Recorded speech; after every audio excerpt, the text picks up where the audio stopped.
we should have the presentation up. Is that correct, Tiffany? Yes, I can see it. Okay, great. All right, well, thanks everyone for joining. Kathy's going to do most of the talking here in the beginning, but before I let her go, I'm Kate Cordell from Mental Health Data Alliance, as well as from the University of Kentucky as an assistant professor there and a consultant to John Lyons, TCOM, and the team, as well as a co-founder of a new endeavor I'm calling OPICA. So that's my introduction. Thank you. And Kathy, I'll turn it over to you. Thanks, Kate. Hi, guys. I'm Kathy Gracey, and I work here at the Vanderbilt University Medical Center. I'm a research assistant professor here, and I'm also director of our Quality Improvement Initiative with our Vanderbilt Center of Excellence for children at risk or in state custody. So that's me. All right, so this workshop will exemplify how we're going to use machine learning to kind of reverse engineer the gut feeling of risk that the folks on Kathy's team had when they identified risk for a population. And our learning objectives for today are to name 5 considerations for determining risks during out-of-home placement, to explain a method to standardize current decision processes into flowcharts, and to describe the staff responses to such a process. All right, thank you, Kathy. Okay. So I'll tell you just a little bit about our center and kind of who we are and what we do. We are a network, a statewide network of academic medical centers that collaborate with our Department of Children's Services, our child welfare system, to kind of improve services to children in or at risk of custody, or also to improve services for our juvenile justice youth who are bumping into the juvenile justice system. Next, Kate. Our center primarily focuses a small amount of our services on direct clinical services. Those services are very limited. We provide medication evaluations, a very small amount of psychological evaluations. We're primarily a consultation clinic for the system. And we disseminate a lot of evidence-based practices, and we also implement a lot of quality improvement initiatives within the Department of Children's Services and in collaboration with them. Next, and this slide just highlights both our clinical service side and the mission for our training, education, and quality improvement projects. As you can see, that portion of our center is much larger actually than our clinical services side, but we do a lot of quality initiatives. One of those initiatives is we implemented the CANs back in 2007. And we implemented our FAST assessment here in Tennessee for kids not in custody back in, I think it was 2010. So we've been doing this quite a while. And I think the next slide, Kate, shows a lot of our state agencies have some type of communometric implementation. Not only our child welfare, but our Department of Mental Health implements through their system of care program area. And we also have a very strong implementation in our juvenile courts statewide. So you can see here in Tennessee, we have really bought into the TCOM approach, and all our systems kind of have this common language and this shared vision of how it is we see kids and families across our state. It was in this FAST implementation that we started the work with Kate and the Kentucky crew. I want to tell you next a little bit about, again, we had implemented the FAST in our non-custodial populations, and our SIU, that's okay, Kate, the next one's fine. our SIU program area we're using the structured decision making, the SDM tool within their decision making in their program area, and they really wanted to move kind of their work into more of a communiometric arena. So they decided that they wanted to use the FAST, but they also knew it needed some modifications to use it. So what we did is we worked collaboratively with the department. We did a crosswalk with the SDM and the FAST to look at what was needed in the assessment for their program area. We chose relevant items. Again, this was done in collaboration with their frontline staff, their supervisory staff, and their central office leadership. And once we had identified exactly what was needed in that assessment, we knew that we needed to we needed a level of risk that was associated with the investigation between the perpetrator and the youth that was part of the investigation. So we went ahead and identified some levels of risk: no risk, low risk, moderate risk, high risk, and Kate will talk a lot more about that. And then we wanted to have the supervisors approving as kind of a secondary oversight of that level of risk. So the frontline staff completed the assessment, identified what they thought was a level of risk, and the supervisor actually had to approve. And if they didn't, if they disagreed, then they would alter that level of risk. So we did this and built this in our REDCap system, and we implemented actually the assessment tool for 1 solid year. It might have even been a little longer. And at that point in time, we had a lot of data, but as Kate was describing, it was gut level data based on years of experience doing investigations, especially with the supervisors providing oversight. So we packaged that data up and securely transferred it all the way to California to Kate, and I'm going to let her pick it up from here. Kate, you're on mute. Thank you. Thank you. Yeah. So thank you, Kathy. So as Kathy described, we received data for about 826 risk determinations for youth. And while they had implemented a tool to help kind of ask the right questions, they weren't using that tool in any systematic way to determine risk. They were asking the questions and then just going off gut feeling to say, oh, this is high risk, medium, or low risk. So our goal was to reverse engineer using that tool what they were looking at on that tool to make those decisions. So we needed to basically read their minds. Okay. So they were looking at all the answers on this tool and going low risk. And now I'm going to look at what are the patterns on that tool that related to them saying low risk.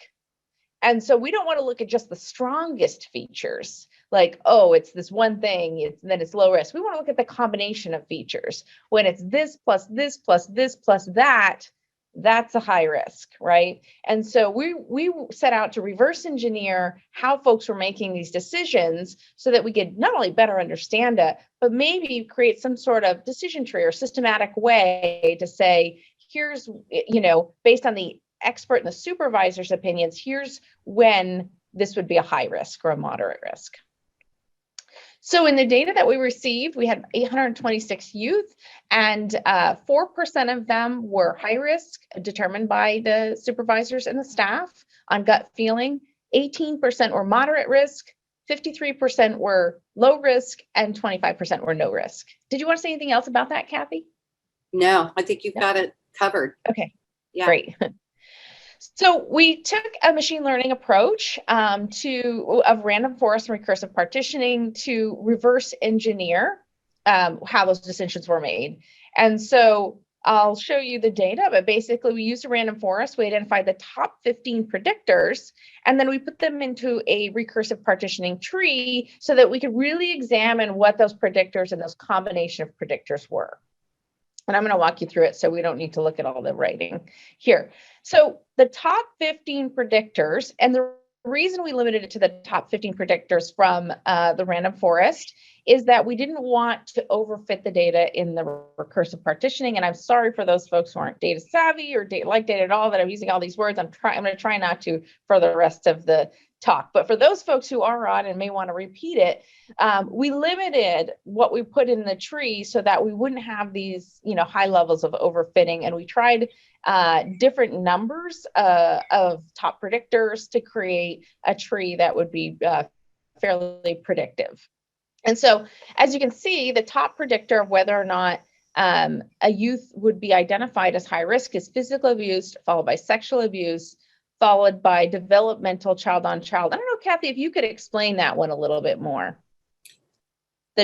Yeah, I think in some of the investigations, it might be an adolescent that perpetrates another adolescent. So it's a child on child sexual behavior, kind of problematic behavior. Mm-hmm. And can it be physical as well? Yeah. Yeah, physical or sexual. Okay, yeah.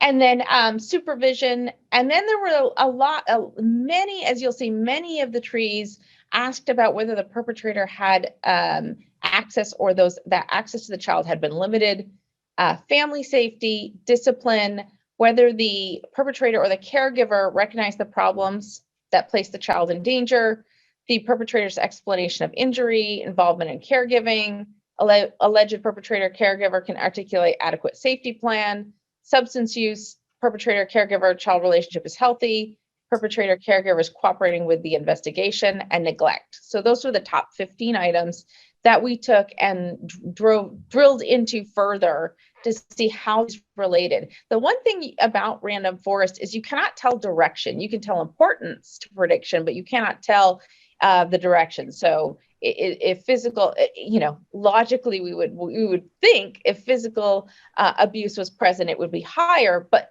there's no indication in this model that is the case. So what we did then was we did a recursive partitioning to begin to look at how these different predictors or features work together to result in medium, low, or high risk from the standpoint of that gut feeling. And so if we put this into the recursive partitioning tree, we can say, here's what we started with, right? This is the same as what we saw before, the 50. This is our supervisor's decision of what the level of risk was. So now can we begin to dissect that out with these different questions and see where the supervisor or the staff were making that determination. So the top predictor was whether or not, the top predictor from random forest was physical abuse. But when we start to split it out, the tree will identify some little tiny groups like this one here that it can identify at the top of the tree and quickly kind of dissect them out because it's a quite homogeneous group. So when family safety is rated 2 or a 3, it's actionable, then it's really moderate or high risk most of the time with a little bit of low risk in there, 13%, but mostly moderate to high risk. We're quickly getting over to that determination here. Now, if family safety was not rated as a 2 or 3, it was unknown or 0, 1, then we have the remainder of the folks, and then we look at physical abuse. So if physical abuse was 1, 2, or 3, we get this population over here of about 200 kids, where you can see it's primarily low risk, but there are some other moderate and high risk kids in here. And we decided, even though the tree terminated on that node, we decided to separate that group out and drill into them further, which you'll see in a moment. And then physical abuse, if that wasn't present, then we had kind of this lower risk group here. And then if we follow that down, So this is physical abuse not present. If we follow that down, whoops, and we see physical abuse wasn't present, but sexual abuse was a 1, 2, or 3. And this is the nice thing about this tree is it'll split where it wants to split, not just on actionable or non. It'll find in that ordinal order of your scoring where to make that split. So it split at the 1, 2, or 3 for sexual abuse, meaning any sexual abuse was present. Then you got slightly higher risk here. The next thing the tree identified was if the perpetrator's access had been limited or restricted. If it was yes, we went this way. And if it was no or unknown, we go this way. So let's start with yes. If it is restricted, then we look at if they're cooperating with the investigation. Now, this is where the tree will help you identify if you're asking the right questions. So when it says yes or no goes this way versus unknown this way, this probably means the real question was there an investigation? So what if there was an investigation, regardless of cooperation, then we went to high risk. If there wasn't an investigation, which is usually NA or unknown, then it was low risk.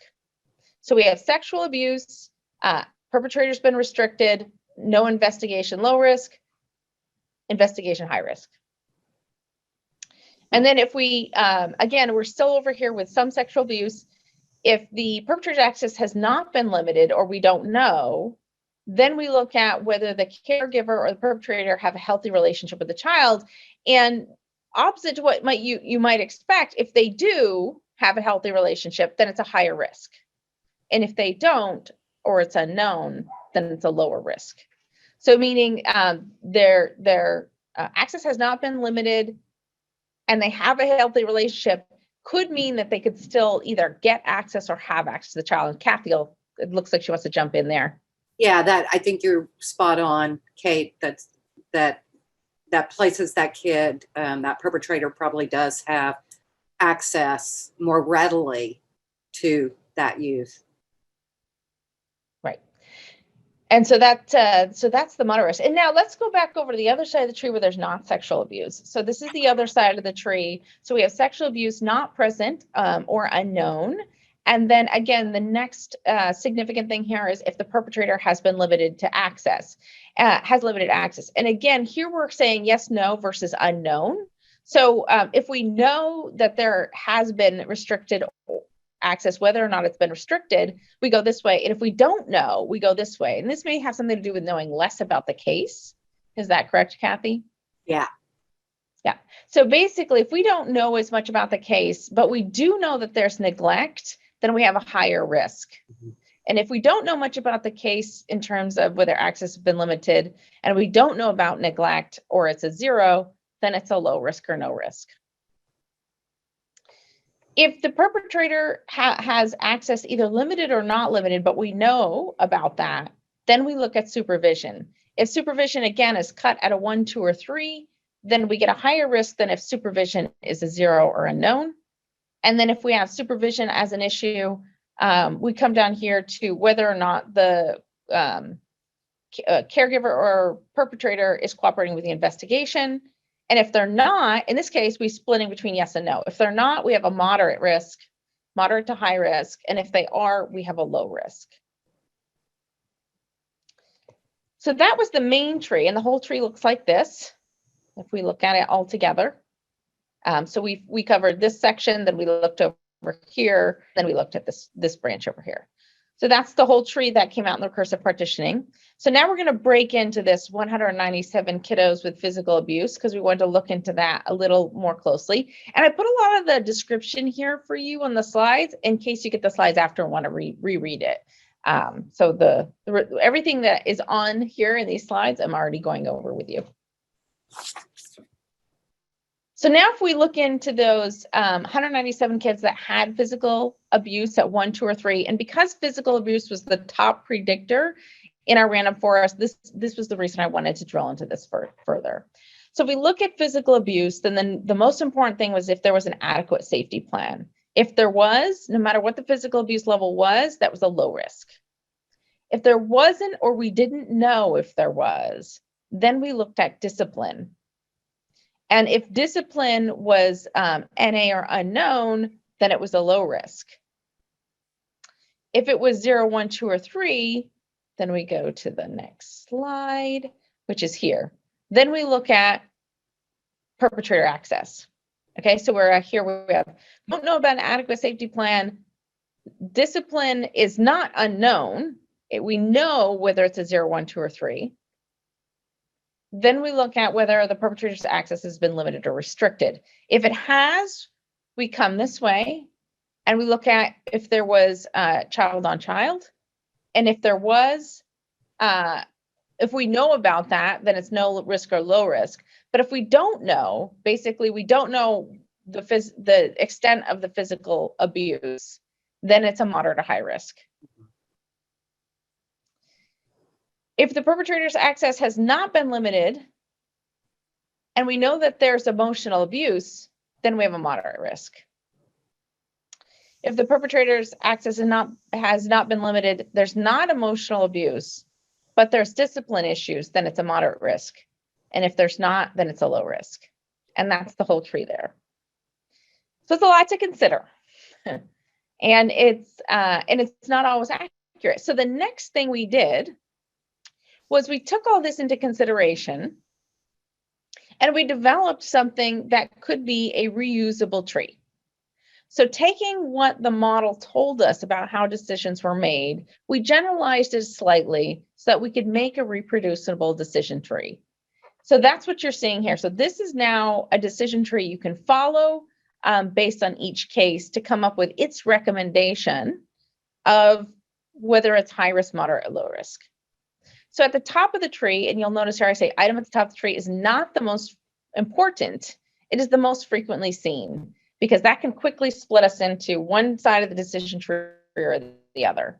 And that item, which was most frequently seen in our analysis, was has access been limited or restricted? Was access limited or restricted from the caregiver or the perpetrator?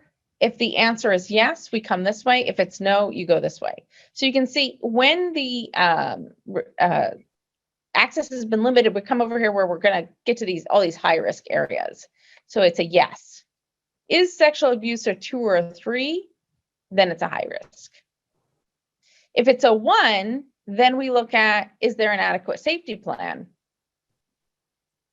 And if there is no adequate safety plan, so this is where the tree gets a little bit confusing, but because we have is sexual abuse equals 1, you go yes here. If adequate safety plan equals no, you go yes here. So it's yes, there is no adequate safety plan. So there's no adequate safety plan, it's a high risk. Sexual abuse 1, no adequate safety plan, high risk, and access has been limited. If sexual abuse is not a 1, and we already knew it was not a 2 or 3, then we go this way. So there's no sexual abuse here, I indicated. Then if we have child on child, it is not a 1, 2, or 3. So there's not child on child physical or sexual. We come this way. If there is physical abuse, then it's high risk as a 2 or 3. So access has been restricted, physical abuse is 2 or 3, and it's not child on child. If physical abuse is a 1, then and there's a safety plan, then we come this way. And if there's physical abuse is 1, there's no safety plan, it's a high risk. So really about the safety plan here on this side is what can redirect you either to low risk or back over to the rest of the tree. Now, if access has been not been restricted and there is sexual abuse, we come this way. And if the relationship with the child is healthy, then we have a moderate risk. If it's not, then it's a lower risk because likely there's lower access to the child. If there's not sexual abuse, but we do find neglect, it's moderate risk. If there's neither sexual abuse nor neglect nor restrictive access, and we've come through this side of the tree where there's lower levels of physical and sexual abuse, then we move on to the remainder of the decision tree. So in this part of the decision tree, if family safety is a 1, 2, or 3, it's a moderate risk. If it's not, then we look at supervision. If that's 1, 2, or 3, it's a moderate risk. If it's not, then we look back again for that safety plan. If there's no safety plan, but there is physical abuse and emotional abuse, then we have a moderate risk. But abuse together, we come back and we look at physical abuse alone is a low risk. Discipline 1, 2, or 3 is a low risk.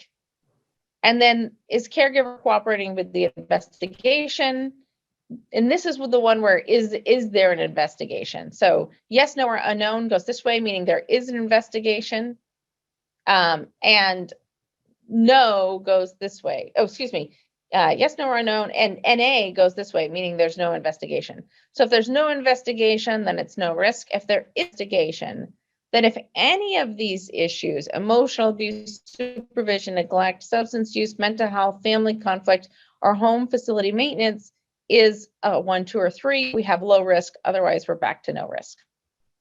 And that's the whole decision tree that was informed by the machine learning.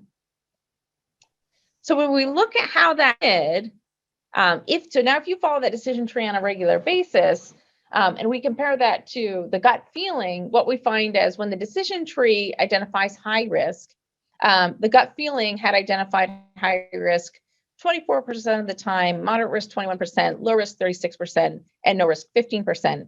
When the decision tree said moderate risk, gut feelings at high risk 6%, moderate 40%, low risk 45%, and no risk 8%. But when we look at positive predictive value, meaning how often did it identify high or moderate risk when through the decision tree, when the gut feeling was also high and moderate risk, it's 72%. So we were able to reproduce at 72% a higher moderate risk when it was determined to be a gut feeling higher moderate risk. And then if we look at the decision tree in terms of low or no risk, we have a positive predictive value of 76%, meaning when gut feeling said this was low or no risk, then the decision tree said low or no risk 76% of the time. And you can see the low risk is it's capturing quite a few here in the low risk, but the no risk and low risk. And it did have a slight amount of high risk that fell down here. And when we examine the data, we didn't find any questions in the data that would indicate low or high or no risk. And so those were more special cases that just weren't being captured in the questions that were asked on the tool. So there was something beyond what the tool said. So we really couldn't model that in the decision tree. So an indication of maybe some additional questions might be needed on the tool. Kathy, I'm gonna, I'll talk about the limitations, but then, then I'll throw it back over to you to talk about how it works out. But the limitations is that, as I was saying, there may be questions and circumstances that are not on the tool that did contribute to the gut feeling. And we weren't able to model that because we didn't have that information for the model. But the biggest limitation is that the model will incorporate patterns of decisions that are being made regardless of whether they're fair decisions.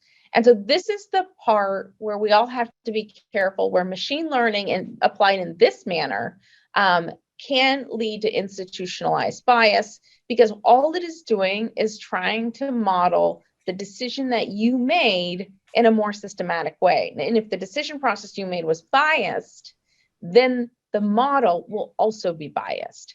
And this is where I'm just going to say, I'm going to make that plug for one of the things I'm pushing, which is success-focused artificial intelligence. And that would be to take this one step further and feed back into your model whether or not that was a good decision. When you made that decision, risk of high, did it turn out to be high? In real life, if you do a retrospect after 6 months, was that the right decision? If you reinforce these models with information retrospectively about whether or not you made a good decision, that's where you remove the bias from your machine learning and your AI. AI is biased because we are biased and because we're not reinforcing it with what really happened after the fact. If we can begin to do that, we will remove the bias. But I'll leave it at that in terms of, and again, this is a starting point to begin a conversation. So now I'll pass it over to you, Kathy. Yeah, so once Kate did her amazing trees and explained them to me, I think we had to have a couple of phone calls because I I had to go really, really slow through those trees and climbing down those trees. But actually, we got those engineered back into our REDCap system and met with the staff. I guess it was a couple of months after we implemented that would be the output. Some of the staff and even the supervisors made statements like, I like this so much better than the SDM. They felt like the risk determination process was favorable, that it gave them more information than they initially had with the previous assessment they were using. And to Kate's point, in this special investigation program area, the staff can complete the assessment, but the supervisors actually have to approve the final decision. So it's not just the AI making the decision, it's assisting in, I think, the decision-making process. But sometimes you have to critically think, and there are those special circumstances. But Kate will call you in about 6 to 8 months, send you some more data. You direct us in what we need to do so we can take this to the next level. And with that, we'll open it up for questions. Yeah, thanks. Thank you, Kathy.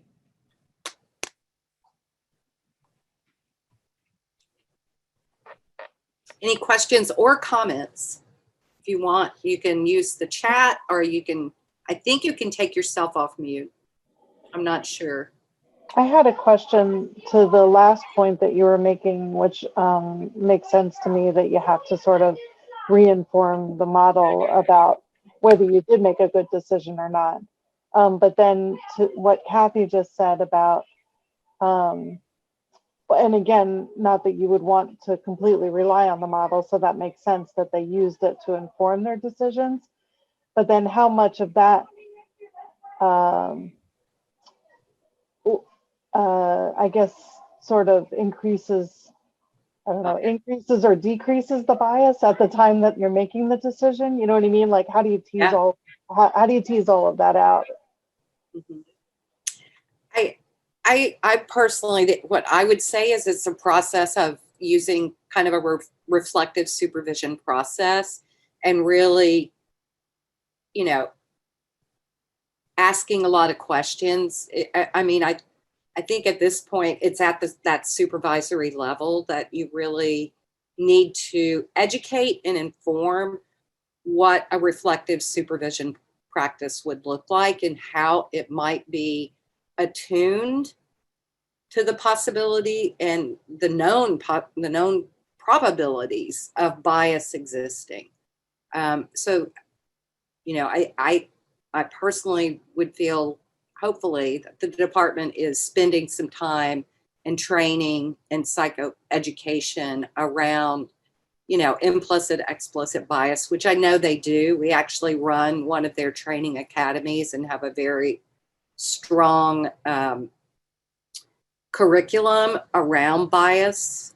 And then we actually are running a supervisor academy where that will be a part of that curriculum also. But it's a good question.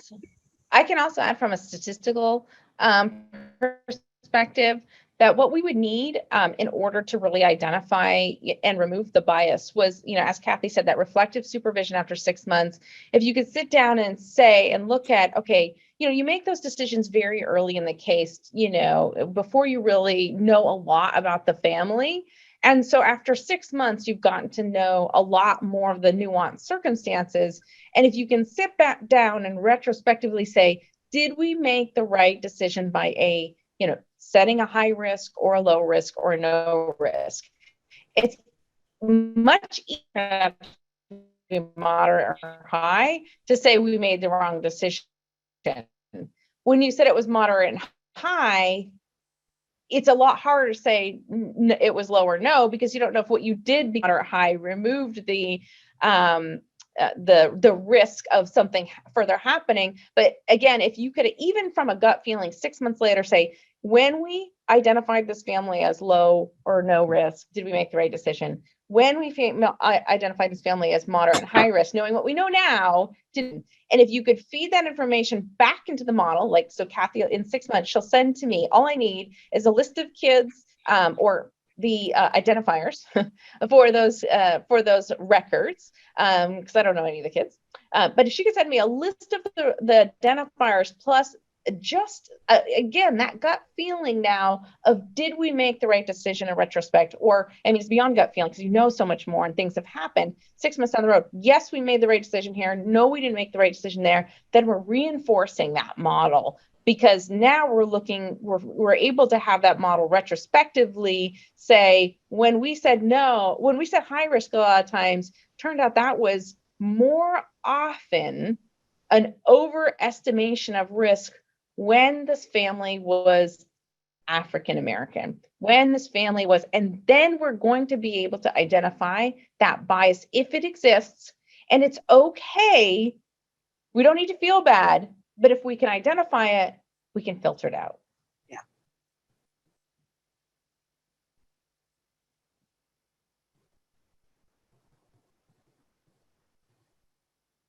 So I think there's a question.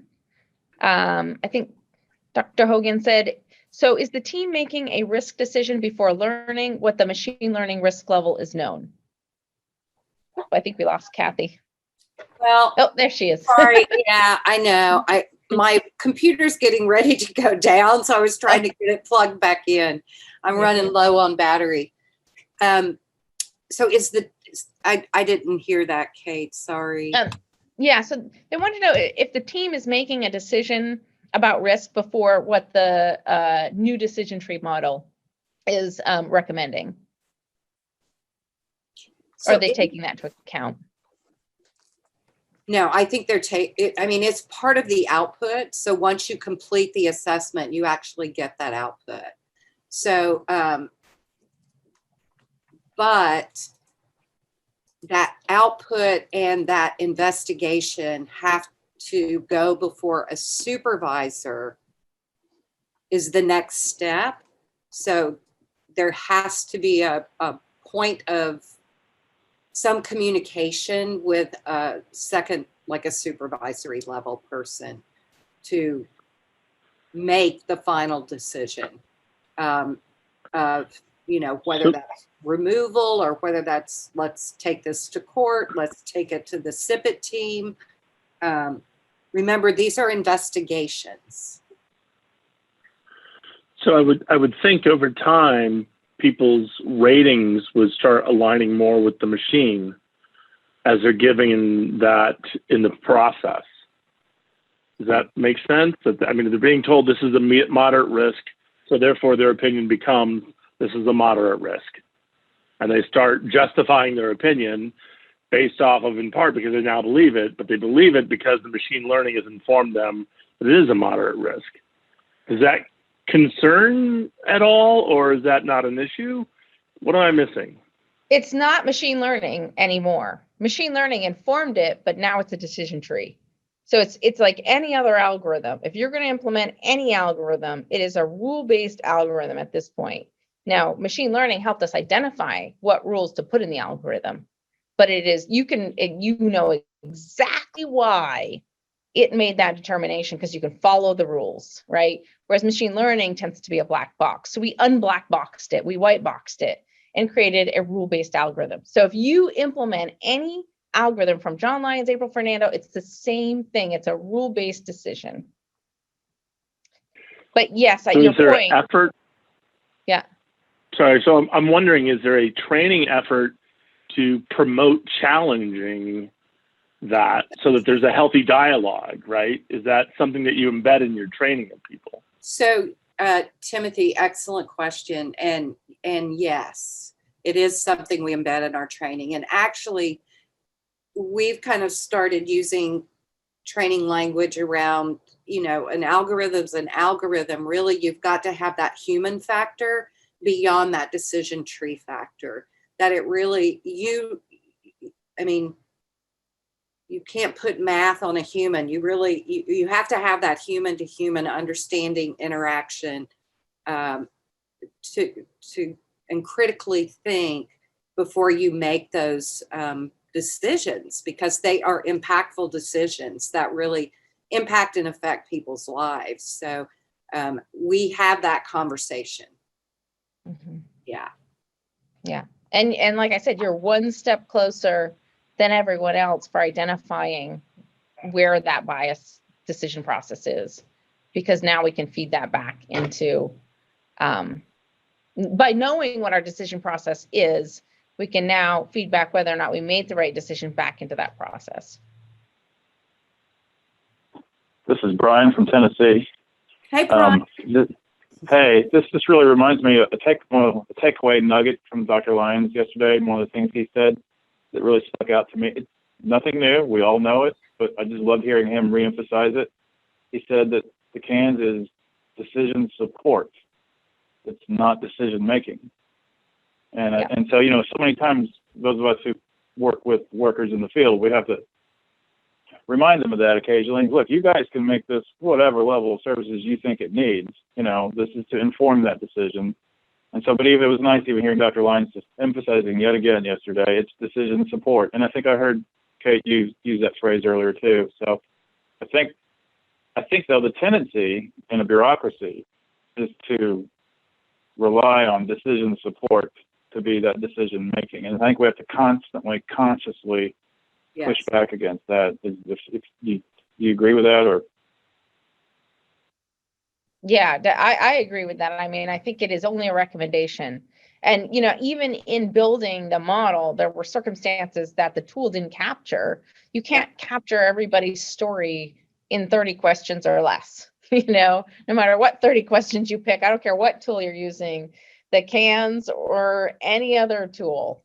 You're not going to capture all the nuances that could possibly exist in a person's life. We'll have another question in the chat box, Kate and Kathy. It's how often are supervisors overriding the model suggested by the decision tree?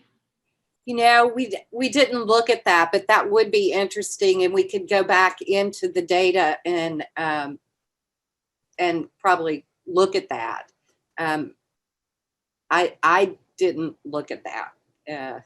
So, but that's a very interesting question, and one that, you know, I'll probably check into now that you've asked me the question. And Kathy, how long has the algorithm been live that folks have been using it as a recommendation? Probably, I don't know, 3 to 4 months now. Or when did we do this? We did this back in the spring, didn't we? So I think we probably got it built this summer into the REDCap system, because we it's a pretty high-end application, and that also has a dashboard with it. So I would say at some point this summer, June, July. So we've got a couple months, three or 4 months now.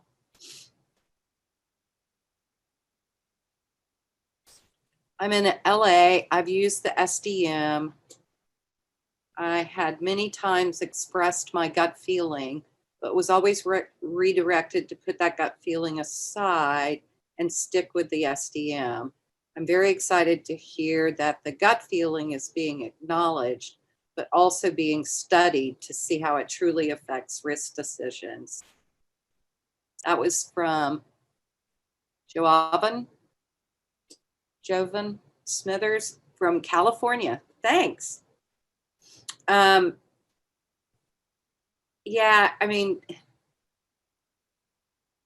think as humans, when we go into even though I know we all have biases, it really does have to come down to using the algorithm. And I mean, we have a lot of algorithms in our CANS and FAST implementation.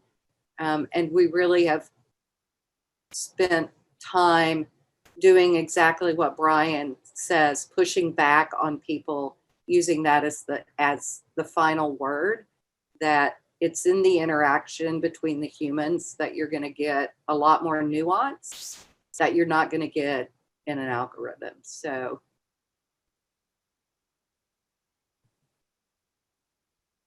well, thanks, guys. Anybody else comments? I have a question. I think you briefly touched on this, but when you put all the data into the machine learning random forest, did you do it separately for different slices of demographics, or did you do it all together, or how is that determined? We did not have any information on demographics whatsoever.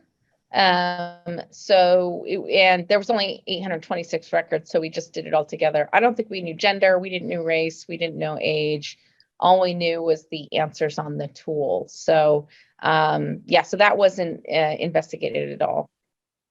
Leon, where were you going to go with that? I'm curious. I mean, we have access to that information. I mean, I could imagine that.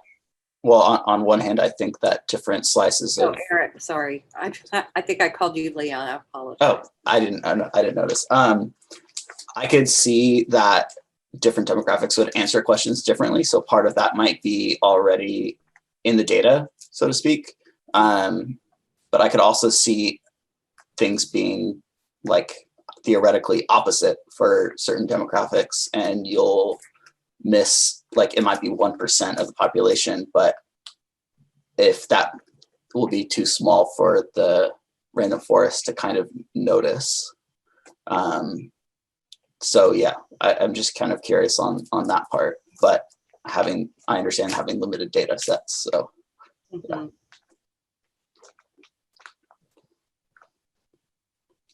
And I think, Ashante, I'm not sure if you covered this, but just wondering, did the data include the years of service for the frontline investigator and or the supervisor? I feel like that would change the outcomes according to experience. I don't think we capture that. I would think the department would have access to that.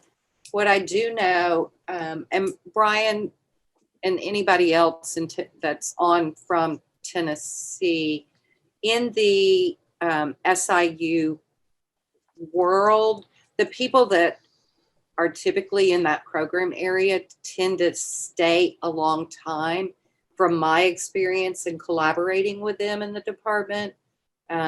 So they typically come up through the ranks, especially at the supervisory level.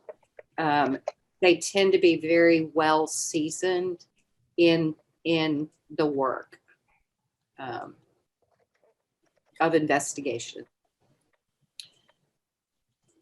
I would assume, or make an assumption, that they probably have a little less, well, probably a lot less turnover than CPS or maybe even FSS. Hey, Kathy, this is Spend all my I would agree. I was gonna say, I don't know. Yeah. Yeah, I think I would agree. I mean, I know RSIU unit and the West Side has been the same for 15 plus years. So yeah, and the one here in Davidson, Nashville, has been the same for probably the same amount of time. So I feel like this is a program area that once you kind of go into this specialty area, that you tend to stay a very long time. But I do not have the data that will back that up, but I could get it.